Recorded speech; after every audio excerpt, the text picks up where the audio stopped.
Okay, good morning, everybody. I cannot seem to get caught up with rest. Now, first, let me say thank you to everybody for all your happy birthdays, and thank you to everybody who actually watched as much as they possibly could of the happy birthday to me video. I just kind of saw that as a chance to put out a video with as many ads as I could possibly stuff in it, and just make a little bit of extra revenue there on my birthday, and it wouldn't cost anybody anything except for a little bit of time and a push of the play button. So thank you everybody who watched that. I did have a good birthday. I watched the girls all day long. I had them for, I don't know, like 10 hours or something. And then after that, I did not even go watch Oak Island. I need to get caught up on that episode. I was so exhausted. I just crashed. I just crashed and I slept for, I don't know, 10 or 12 hours or something like that. So exhausted. And yesterday I went to my parents' house and we had pizza and I ate it. It was good. Of course, what pizza is not good? But spent a little bit of time over there with my parents and my brother and his wife and their kids, you know. And so today I'm going to be playing catch up, just trying to get a bunch of things done. And I need to get some, I don't know, I have a lot of things to do. Let's just leave it at that. I could go on and on about what everything I need to do. I need to make myself a nice little checklist. And when I say little, I mean enormous. So what I need to do before we move on is my weight update. January 15th. Did I skip a weight update in February? Huh. I don't know, man. My head is so screwed up right now. Anyways, what I have on my jar here is from January 15th, where I was 330 pounds. And when I weighed in on the 1st of this month, I was 322. So that's 8 pounds down, so we need to move 8 marbles over.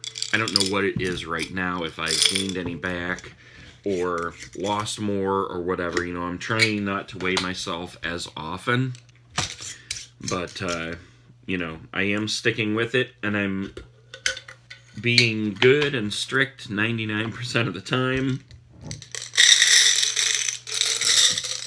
Alright, let's see, we got 1, 2, 3, 4, 5, 6, 2 more.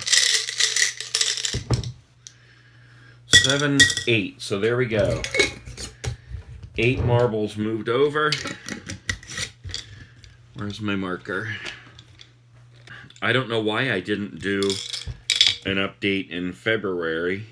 Unless I did and I'm just totally forgetting. But we're going to jump to March here. 322. Yeah, so that's 8 pounds down. So that's better than nothing. I mean, at least I'm in the 320s again now. So that's that. Well, at least that catches me up with the weight update. I hope you guys enjoyed the nursing story. You know, like I said in the story, there were a lot of things I had to leave out. You know, I'm not trying to get anybody in trouble, not trying to get the facility in trouble or anything. I just wanted to kind of give you a little bit of insight as to how I got started in nursing and why I quit. So I think the story came together good. 3 parts if you guys haven't seen it. Part 1, 2, and 3, obviously. So if you haven't seen those, go back and watch them. It's kind of a fun story. And I just thought that I would talk a little bit today about what I did after nursing, like immediately after nursing. Because my last day was February 28th of 2011, like I said in the video. And the next day, I was jobless. But the thing is that I had been selling on eBay for a long time. I've told you guys before the whole story that happened like in 2006 about, where everything went crazy. I was selling all the crazy stuff on eBay and basically became an internet celebrity from that. But that was before I quit nursing. And so now when I quit nursing, I just dove straight into eBay full time. And guys, I was selling everything I could get my hands on. And this is crazy, but at the time it worked. I was selling individual game pieces. And I mean like individual Monopoly tokens. You know, there are a lot of Monopoly games out there, like, I don't know, football and just all kinds of things, you know. And I would get those from Goodwill, and I would take the tokens, the little pewter tokens, and I would sell those individually. And they sold well enough that it was worth doing. It was worth putting the time into. I mean, I would take an entire Monopoly game and break it down. I would put all the houses in one listing, all the hotels in another listing, all the cards in a listing, all the money. I might even separate all the denominations of money. And like I said, you know, all the individual little tokens. And the same thing with a lot of different games, like Stratego. You know, because people play those games and they lose the pieces, so they'll go on to eBay and pay $2-3 for a new piece. So you've got like the bombs and the miners and all that stuff, and people lose those. So I had those on for $2-3 a piece, and that wasn't all, but that was part of it. You know, I was just piling stuff on there as fast and as much as I could possibly get on all day, every day. And yes, I mean, it made a sustainable income. And people have asked me, do I make enough on there, you know, to make an income? And the answer is yes. You know, that's what I've been doing ever since I quit nursing in 2011. So this is 8 years now that eBay has been my main source of income. Now, of course, I do YouTube now. I have 3 channels, 2 of them which I post on most of the time. This is the main channel right here that I post on, you know, without fail every single day. Then, of course, I have the Nate Guy 1 channel, and I have my Skate Master Nate channel, which I don't post on very often, but every once in a while, and it does still bring in a little bit of ad revenue just from all the videos I have on there. I think I have, I don't know how many, 600 videos on there maybe?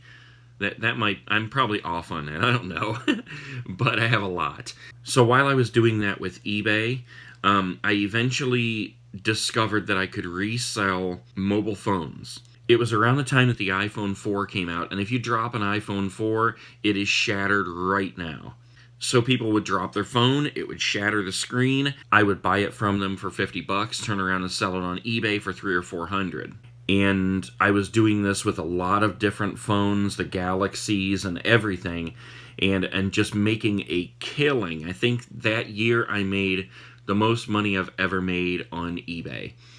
But then it got really difficult because the thing with the ESN, that is the number that attaches your phone to you, basically. So, like, if I have an iPhone, it's registered under my name on my account, and if I don't pay my account, they give it what's called a bad ESN. They mark it to where nobody can use that phone on their account. So, I would buy these phones from people on Craigslist and Facebook, and they would say it had a clean ESN, and there was a website that I could go to check it, and it would be clean, and then I would sell it, and by the time the person who bought it got the phone, these people had defaulted on their bill, and now it had a bad ESN, so I was taking a return. Now, bad ESN phones still sell. As soon as they introduced the iCloud, and everything started being locked on the iCloud where you couldn't use it if somebody was locked on the iCloud, that became another problem. So it just started unfolding, you know, lots and lots of problems. There are still people who make a killing selling used phones, but I got out of it a long time ago. So, after that, I just went back to selling just the basics, you know, and I've sold everything from life-size animated monsters made by a company called Gemmy, like, you know, Michael Myers and Freddy Krueger and Jason from the Friday 13th movies. I sold life-size monsters from the Monsters, Inc.